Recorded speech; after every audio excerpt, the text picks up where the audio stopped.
பொய்யா எழுதுறான பத்திரிக்கையில, அவனும் பொய். பணத்தை வாங்கிட்டு என்ன செய்யறான்? இந்தியா உற்பத்தியில ஜிடிபில அதிகமா இருக்கு அப்படின்னு பொய் எழுதுறான்.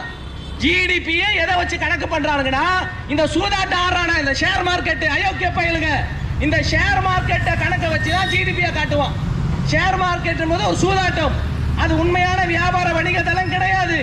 அப்ப இந்தியா எக்கனாமிக் அந்த அளவுக்கு மோசமா இருக்கிறது. இந்த லட்சணத்துல இந்தியாவுல இவன் எவ்வளவு கடன் வாங்கி வச்சிருக்கான் தெரியுமா? எவ்வளவு கடன் தெரியுமா? 175 லட்சம் கோடிங்க இந்தியாவுடன் கடன்.